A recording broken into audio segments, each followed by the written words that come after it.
Tonight, historic floods unfolding out west as millions of Americans brace for a new round of brutal Arctic air.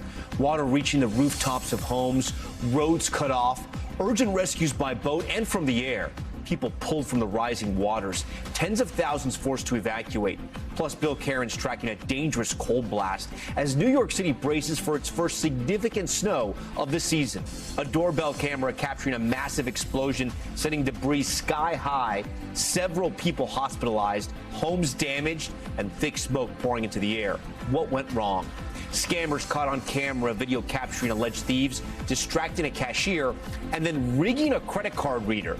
Tips for you to stay safe this holiday season. Nightmare skydiving scare, a man's parachute tangled in the wing, leaving him dangling thousands of feet in the air. How he escaped. It's a holiday party where you can't be fashionably late or you'll miss it.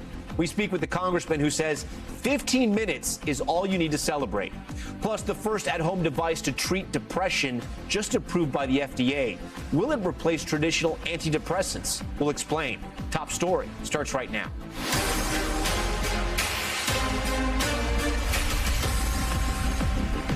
And good evening. As we come on the air tonight, a catastrophic flooding disaster is unfolding out west.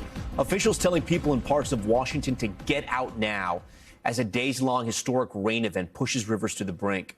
New drone video showing home after home completely flooded out. And look at this water toppling street signs on what was once a road. First responders working tirelessly to rescue people from their homes. This man wading through the murky water, tens of thousands forced to evacuate. Video capturing two drivers trapped in the floods, rescued by helicopters, you can see here. And all of this dangerous flooding is due to rivers like this one quickly swelling, forcing water into neighborhoods and cutting off highways. Right now, officials are also warning about levees beginning to leak. This tree ripped from its roots and toppled over due to the force of Mother Nature. And right now, more than 28 million under winter weather alerts as another clipper system moves in. And by the end of the weekend, much of the East Coast could see their first significant snowfall of the season. Bill Caron standing by to time out that brutal Arctic blast. But we want to start tonight with NBC's Camila Bernal in the storm zone. Parts of the Pacific Northwest underwater as major flood concerns threaten millions in the region.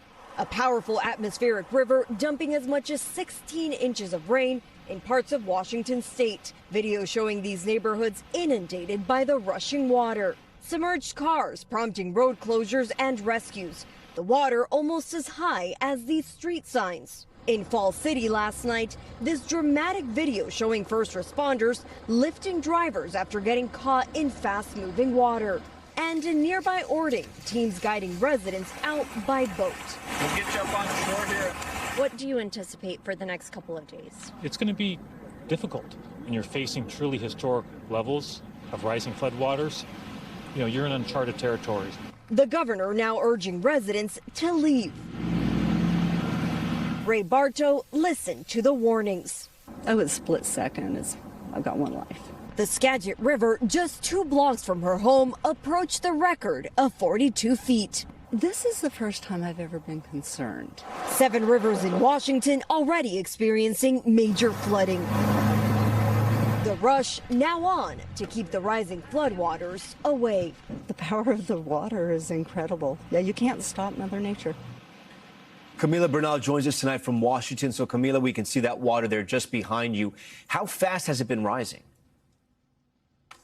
Hey, Tom, it's steadily been rising. Just in the last hour or so, we saw this water forcing some road closures in this area. If you take a look here behind me, the water is almost reaching the front porch of that house. The garage is already flooded, and there's a street between where I'm standing and where that house is. We've slowly seen that yellow street sign that you see right there disappear over time. You can only see the very tip of it at this point. The river is actually behind the trees that you see there in the background. I've talked to a lot of residents in this area who don't want to evacuate just yet. They're coming back and checking the levels of the water. But nonetheless, many of them are still concerned and have told me that they've never seen the water at this level. Tom? Okay, Camila Bernal leading us off here on Top Story. I want to get right to NBC News meteorologist Bill Caron's. Bill, it's been relentless out west. Is there any reprieve from the rain for this region? There is for the next couple days, but then I got a big problem as we go into the beginning of next week. But at least the atmospheric river is shut off, just showers out there now. So all the water is collecting, it's rushing down the rivers, and it's going to be heading down towards the Puget Sound as we go throughout the next day or two. And as far as the heavy rainfall goes, it doesn't look like we're going to see anything more than about a half an inch in the next day or two. So this flood watch will expire tomorrow. But Tom, look at this map. This is for Monday and Tuesday next week, up to 8 inches possible in these same mountainous areas that just saw a foot and a half. Yeah, we're going to have to stay on top of reporting what's happening there. You're also tracking an Arctic blast, and parts of the East Coast could see their first measurable snowfall. Yes, snow and cold, rinse and repeat. So we're very cold right now. Minneapolis feels like 11, Chicago 21. Tomorrow we get a new fresh batch of very frigid air from Canada. Only a high of 3 degrees tomorrow in Bismarck. On Saturday, that polar air over Minneapolis, a high of -1, Chicago 13. Sunday in Chicago for the Bears game is only going to be 10 degrees. So bitterly cold air. And at the same time, we got 2 quick-moving snowstorms. One's happening now and tonight. Tomorrow morning, a lot of school delays, cancellations. Indianapolis, Decatur, Cincinnati, Louisville, to the Lexington area, through areas of West Virginia. And then Saturday and Sunday, and especially Sunday morning, if you have early morning driving plans from D.C. to Philadelphia to New York to Hartford, there's going to be a coating of snow out there. Some areas, Tom, will see as much as 1 to 3 inches. We'll pinpoint that for you tomorrow.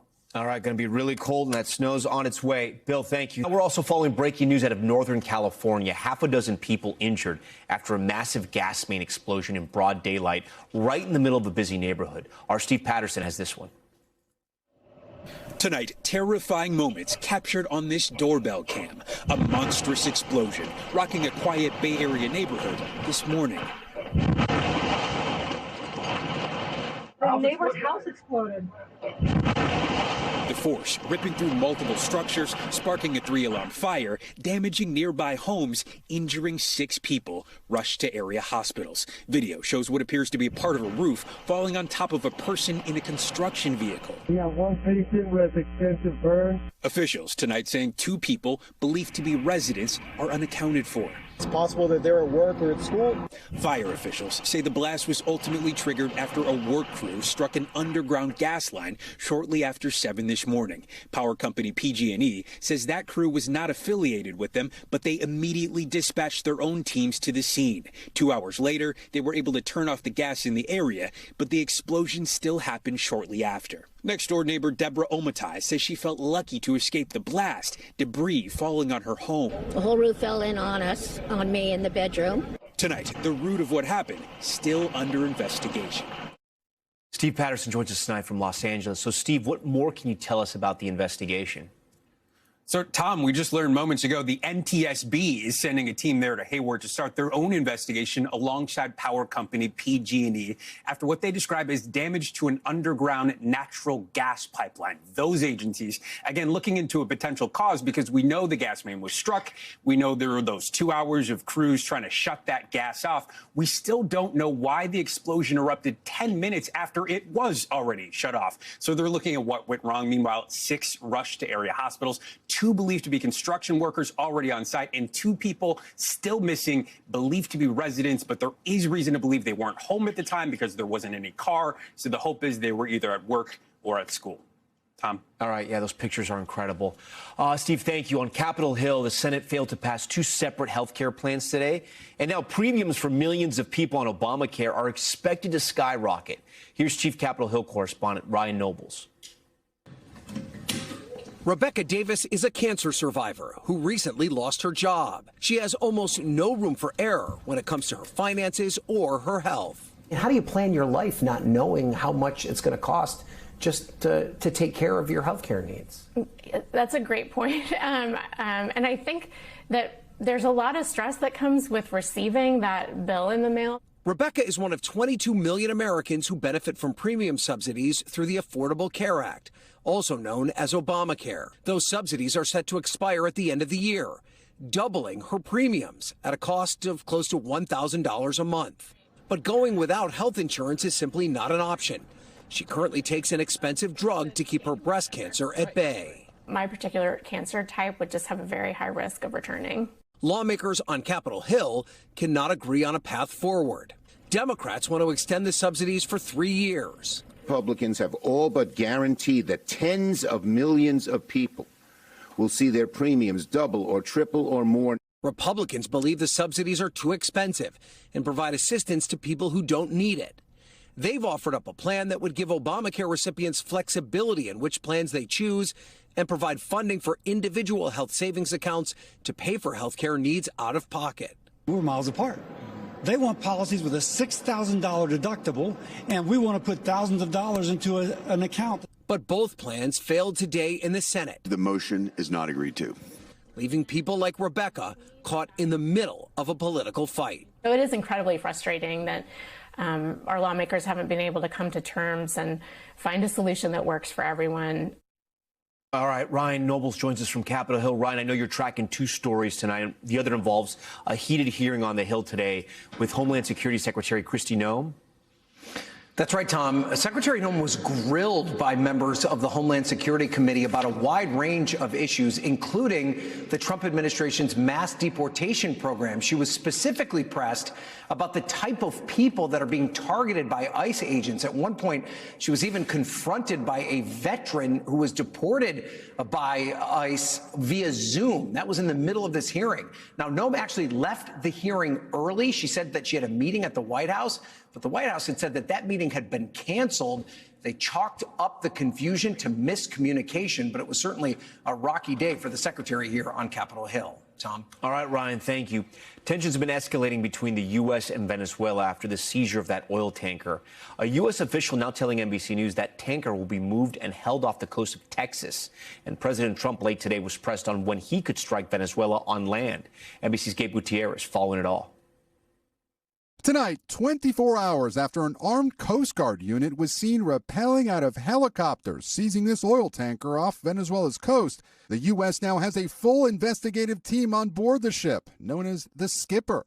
These satellite photos show the tanker loading up with oil at a Venezuelan oil terminal last month. Individuals on board the vessel are being interviewed and any relevant evidence is being seized. A federal judge signed off on a warrant to seize the ship, which the Justice Department says was part of an illicit oil shipping network supporting foreign terrorist organizations, transporting sanctioned oil from Venezuela and Iran.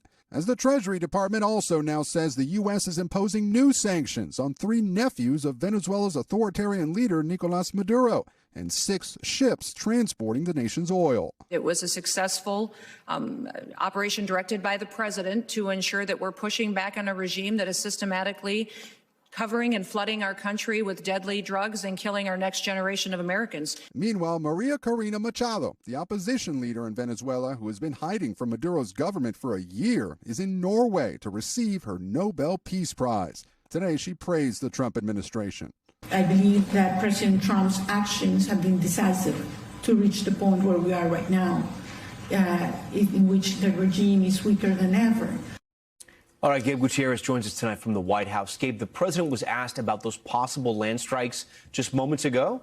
Yeah, that's right. Here at the White House, the president was asked about what's next for Venezuela. He's once again saying that that drugs by sea, according to him, are down some 92% since these boat strikes started. He once again reiterated his threat, Tom, that he expects land strikes to start possibly within Venezuela very soon, he said. But again, he has said this before, Tom, and he's also threatened possible land strikes in other countries besides Venezuela, including Colombia and Mexico, Tom.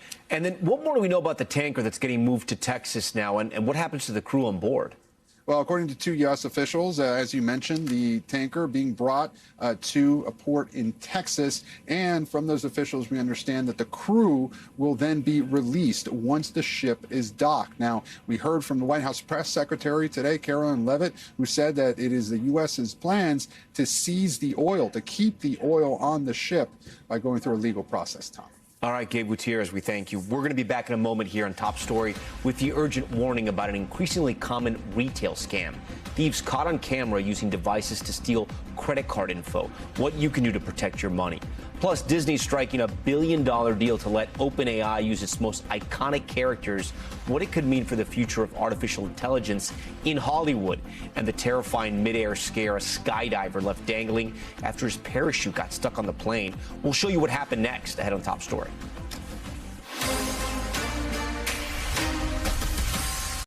We're back now with terrifying moments in the air caught on camera. A skydiver's parachute deploying early and getting caught up in the plane's tail, leaving him dangling 15,000 feet above the ground. Here's George Solis with the heart-racing video.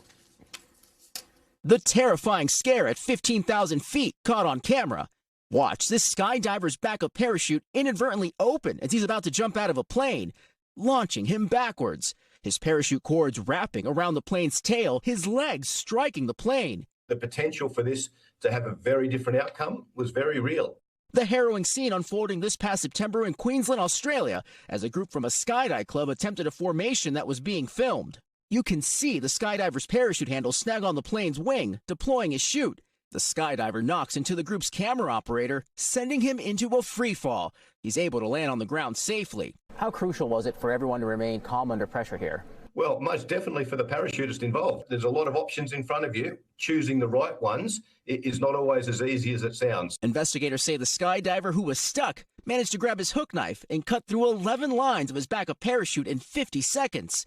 Once free, the skydiver was able to pull the cord to his main parachute and get on the ground safely.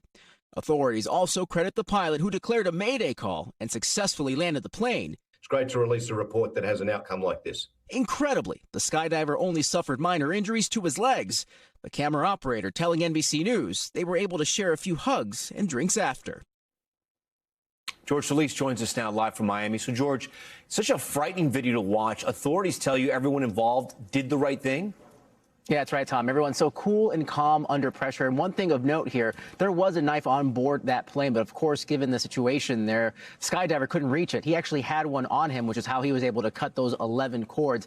Going forward, that particular company is saying they will make sure that every single one of those skydivers has a knife should something like this, hopefully not, but ever happen again. Tom. All right, George Solis for us. George, thank you. Next tonight to the alleged scammers caught on camera in Portland. The suspects distracting a cashier, then putting a device in place to steal shoppers' credit card info. Catherine Cook from our NBC affiliate KGW in Portland has more on what you can do to avoid getting scammed. This video from Gresham Police shows how a group of suspected card skimmers hooked up their scheme. You can see them walking into this Gresham Dollar Tree. 1, 2, 3 people. Each, police tell us, with a job.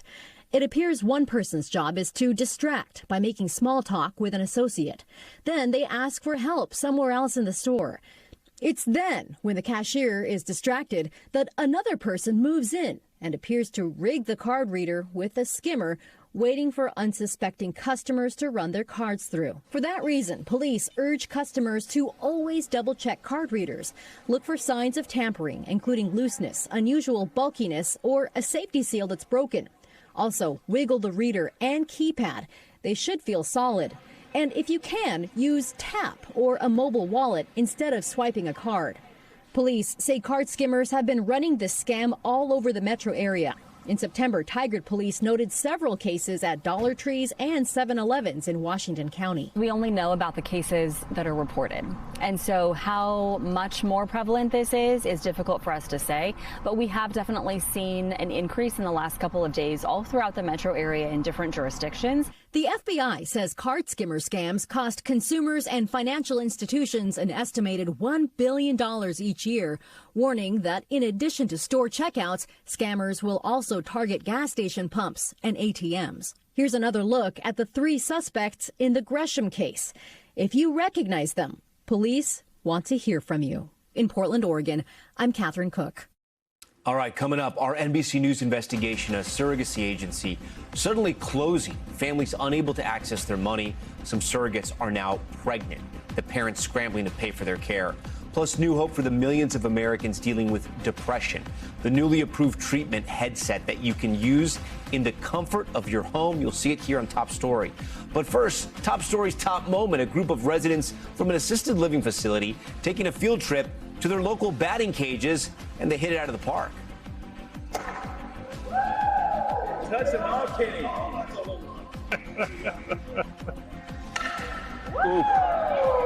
You got all of that one, Kate. Wow! Way to go, Sonny! Way to go, Frank. Going yard on that one. Some impressive form there. Those seniors proving it's never too late to take a big swing. All right, stay with us. More news on the way here.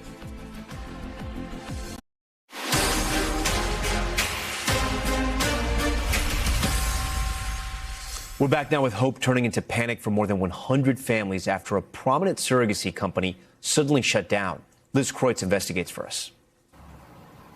Tonight, just weeks away from their embryo transfer, Mariana Clavino says she and her husband can't reach the owner of the surrogacy agency. They gave $66,000. This wasn't just money that was stolen. It was, it was the hope. It was the dream of building a family. Clavino says she learned last week that Washington-based Suro Connections abruptly shut down. What was that moment like? Panic-inducing. I felt like the walls were closing in. It felt like this can't be happening. This can't be happening. The owner, Megan Hall Greenberg, sent this email to families on Friday. Due to recent financial and operational difficulties, the company is closing and ceasing all operations, adding the company does not have the funds to reimburse families. Surrogate Cam Stoffer from Ohio is almost 9 weeks pregnant and says the parents she's caring for may be out $50,000. It seemed unreal. It seemed impossible that an agency could basically implode overnight with no notice. NBC News has not been able to reach Hall Greenberg. Her employees say she's not responded to any calls or texts and deleted all her social media. She has affected so many people's lives, including Sarah Schaefer, who worked there for 6 years, says she was blindsided. She estimates the closure leaves some 150 surrogates and intended parents in limbo and unable to access their money, which she says could total as much as $5 million.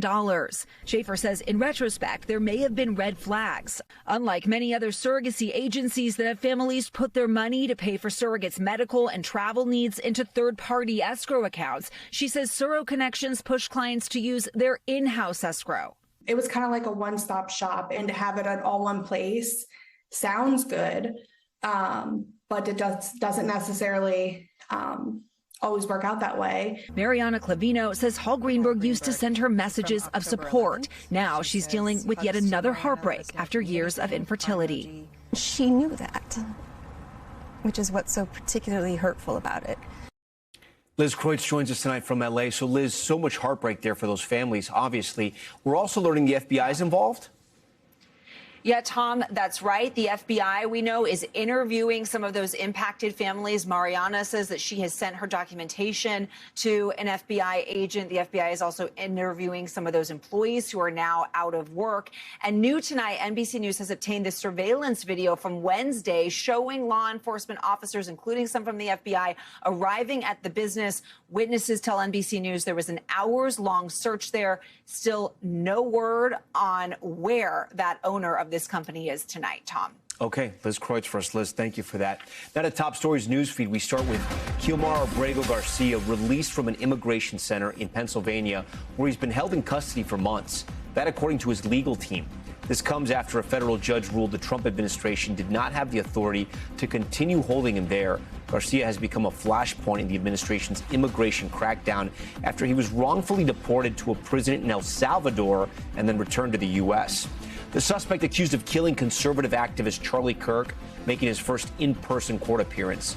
22-year-old Tyler Robinson wore a tie in the Utah courtroom as his attorneys pushed to limit media access to the trial. Prosecutors have charged him with aggravated murder and plan to seek the death penalty. He has yet to enter a plea. And police in Tampa rescuing an elderly man who got stuck dangling off his roof. Officers racing into the top of the building, finding the man 3 stories high. Look at this, hanging with his feet over the edge. The body cam video shows police grabbing his hands and wrists, pulling him to safety. They say he slipped while blowing leaves off his roof. And a painting that helped introduce Star Wars to the world almost 50 years ago, selling at auction for nearly $3.9 million. This is the work of art. It debuted in newspaper advertisements in 1977, just weeks before the first movie opened. The auction house director says the painting is the highest-selling piece of memorabilia from the famous film franchise. Very cool. Okay, time now for Top Stories Health Check and the new evidence that could be a major breakthrough for those suffering from depression. The FDA approving the first at-home device for the disorder. Take a look at this. It's called the FL100, created by the company Flow Neuroscience, and it's a wearable head device that sends gentle electrical currents to the part of the brain that regulates mood. It comes at a critical time. According to the CDC, depression rates have increased by 60% in the past decade, impacting more than 16 million Americans each year. For more on this and what it means for the medical world, I'm joined by Dr. Leah Kroll, who specializes in neurology, and she's been a friend of Top Story. Doctor, thanks so much for being here. So I heard about the story. I was sort of mesmerized by this. You have a device, and you come here to tell us that this works? Tom, this is really cool. So I've brought the device with me. Essentially, it works by something called transcranial direct current stimulation, which is a mouthful that essentially means it sends a very weak electrical current to a part of the brain called the prefrontal cortex. And in doing that, it's speaking the same language that our brain cells speak, and it's nudging the mood circuits in the brain. And it does seem in trial data to have good efficacy. So walk me through this. Someone has depression. They put this on, they turn it on, they wear it for how long? So the protocol in the trials we have so far really goes on for 10 to 12 weeks. They wear it a few times each week. The frequency may change as time goes on, and they're generally wearing it for about 30 minutes at a time. And you feel better right after?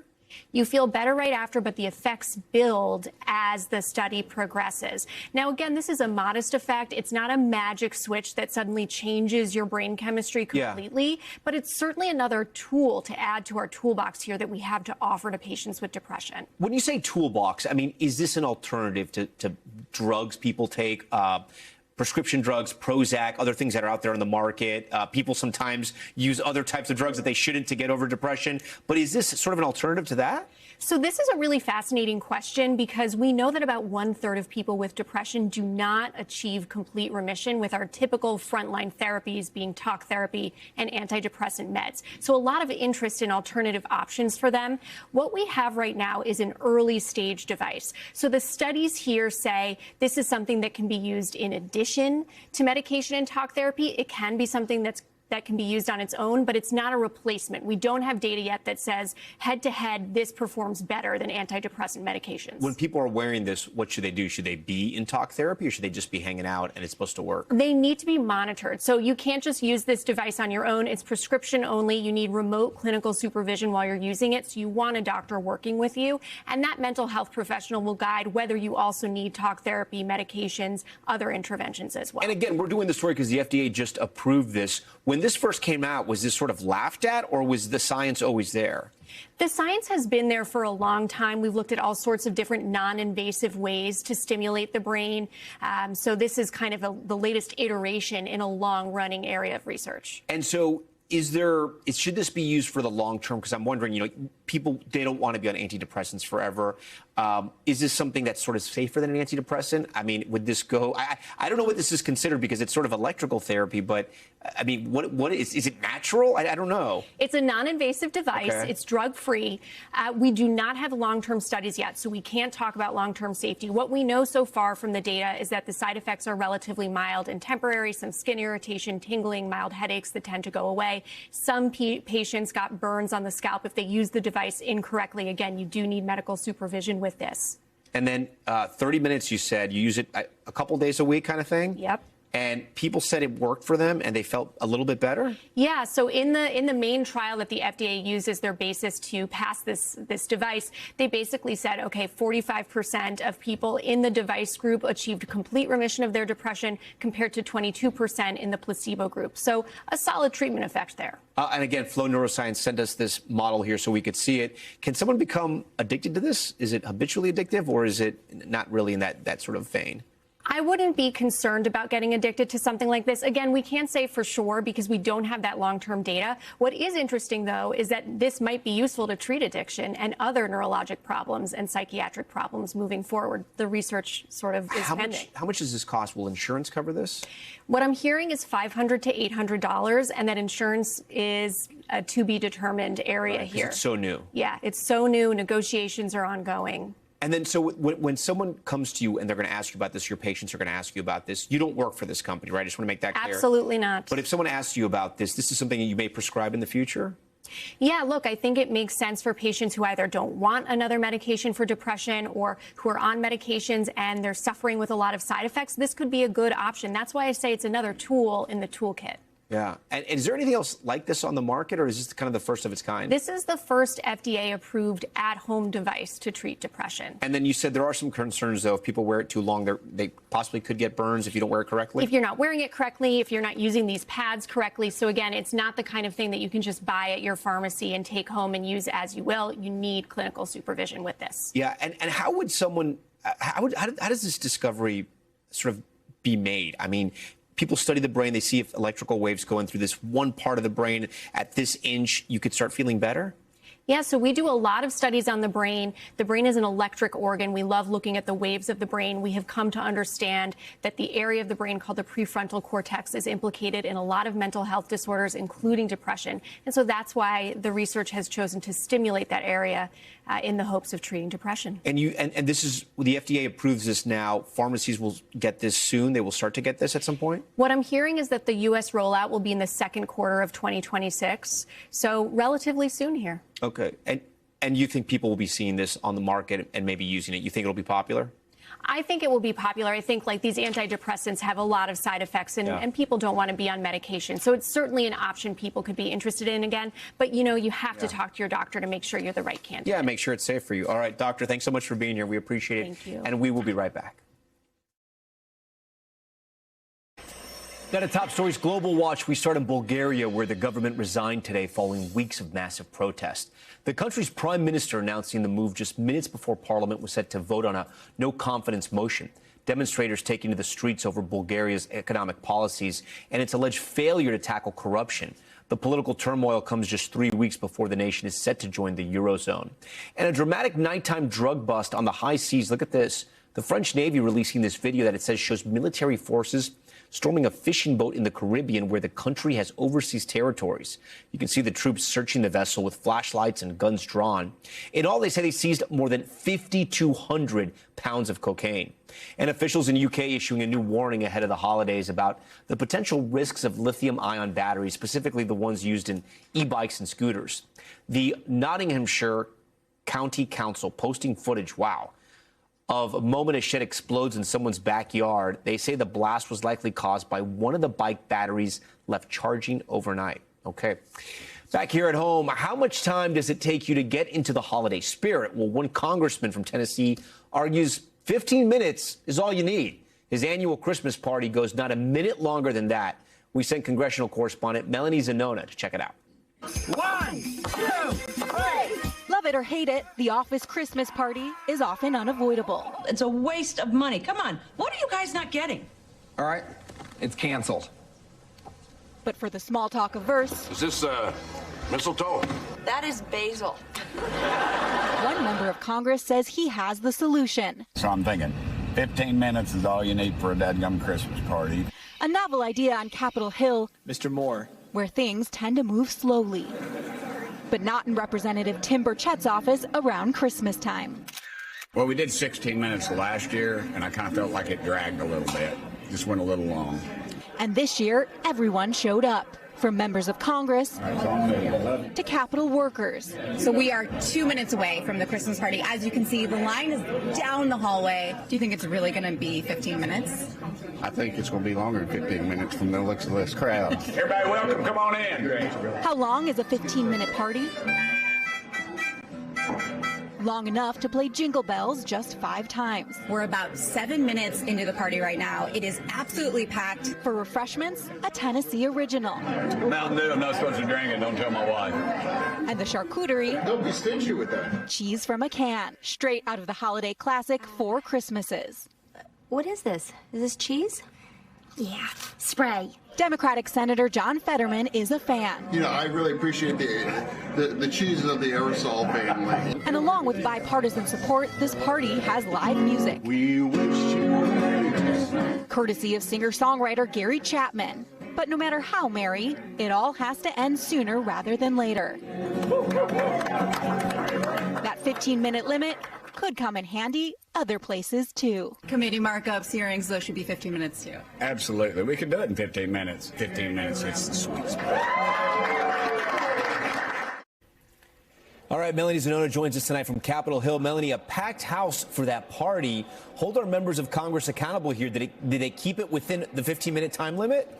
Well, Tom, this is what we do as journalists. We hold powerful people accountable. So, of course, I did have a stopwatch going, and I'm sorry to report that the party actually clocked in this year at 15 minutes and 40 seconds. Now, I asked the congressman about this party foul, and he said the reason why he let the party go over is because the musician, Gary Chapman, got a late start, and he wanted to get his money's worth. Tom? I also got to ask you, how was the Cheese Whiz? I haven't had Cheese Whiz, I think, probably in decades. You know, it was actually a lot better than I remember. I hadn't had it in many years, but it brought back some Midwest memories. So I might have to start serving Cheese Whiz at my parties as well. Yeah, I'm going to get some too. All right, Melanie, thank you. Great story. When we come back, it's the end of an era here at NBC News.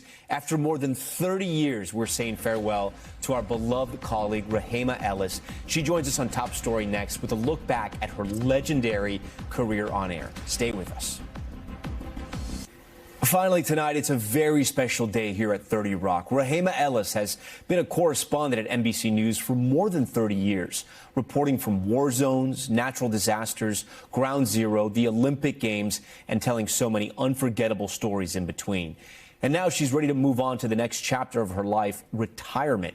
But before she goes, here's her look back at the stories that have stuck with her most throughout the years.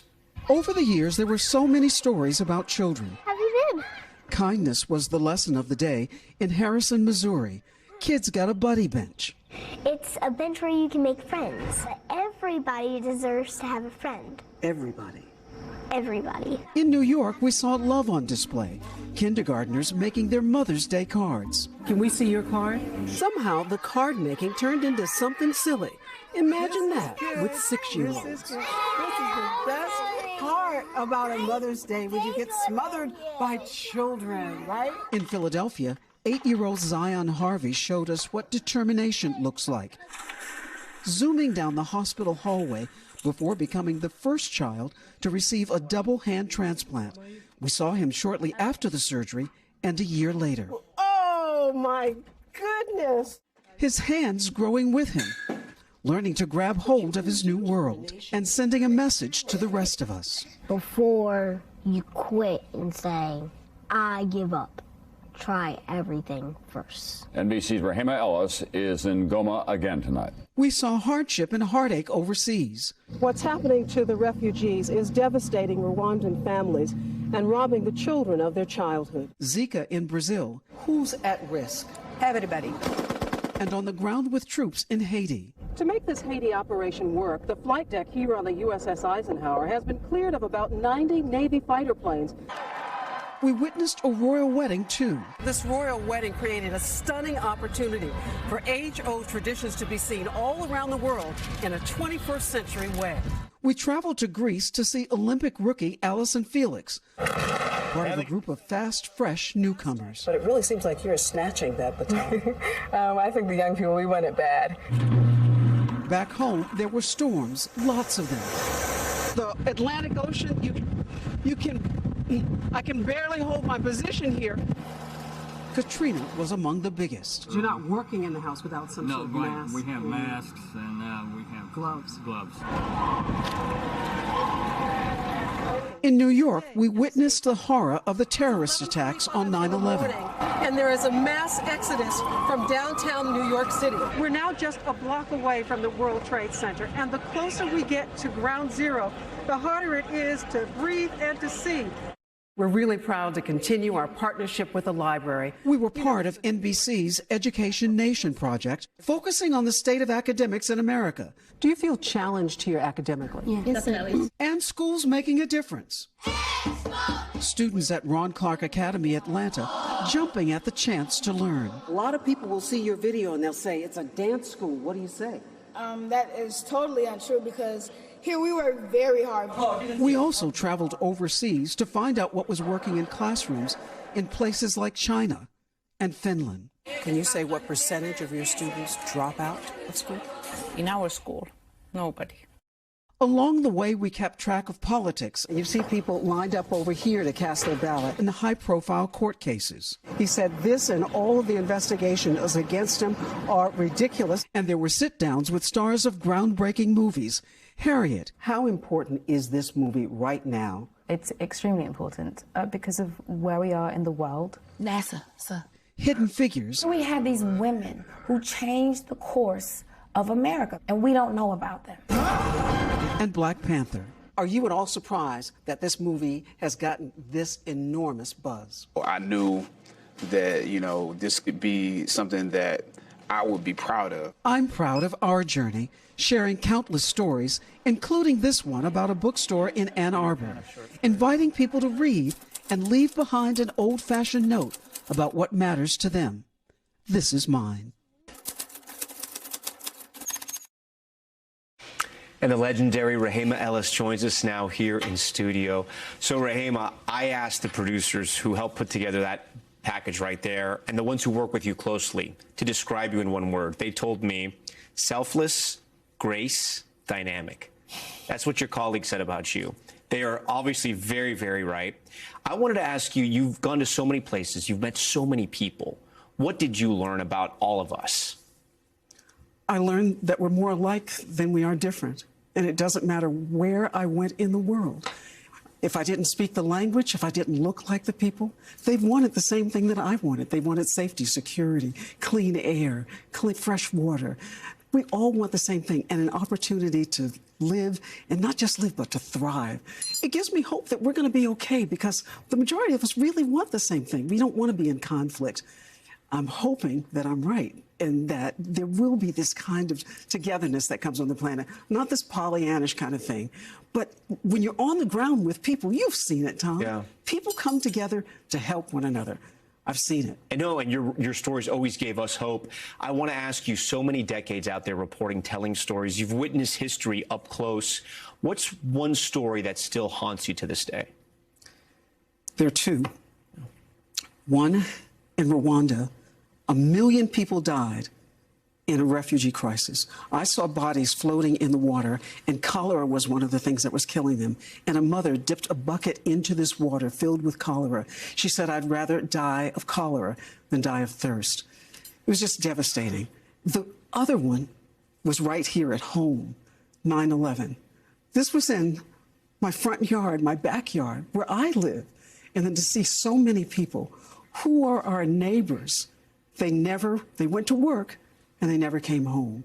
And to watch families night after night after night, posters were put on walls saying, "Have you seen my loved one?"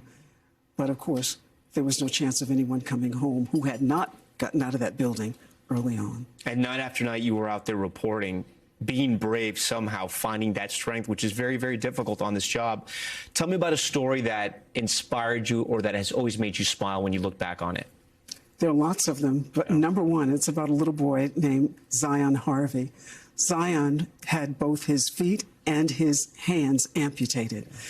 We got to meet him, as you saw in the story, and he had so much passion and so much inspiration, and he was so positive. This is a kid you would look at and you would say he's disabled, but there was nothing disabled about his mind.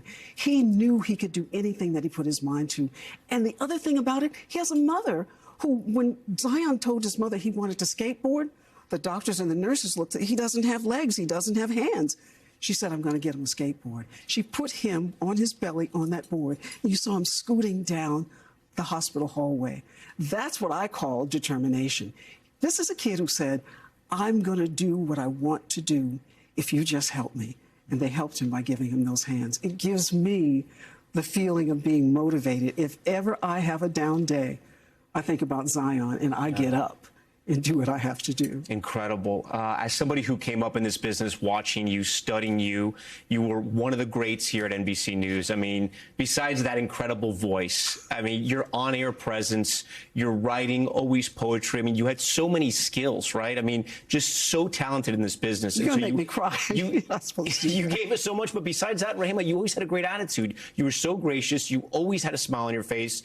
You were just happy to be part of the show and to do journalism as a career. And that kind of attitude is infectious. So thank you. On behalf of everybody here and all of our viewers around the world, thank you, Rehema. You're a treasure. It's been so good to work with you. And I'm so excited about your next chapter. Well, let me tell you, this has been an honor. I could not be more proud of having been a member of this team and a member of the team that you're on. We work together. And I'm leaving here with a heart filled with gratitude. It's amazing. Rehema Ellis, we thank you so much. All right, that does it for us tonight here on Top Story. We thank you for watching. I'm Tom Llamas in New York. Stay right there. More news on the way. We thank you for watching, and remember, stay updated on breaking news and top stories on the NBC News app or watch live on our YouTube channel.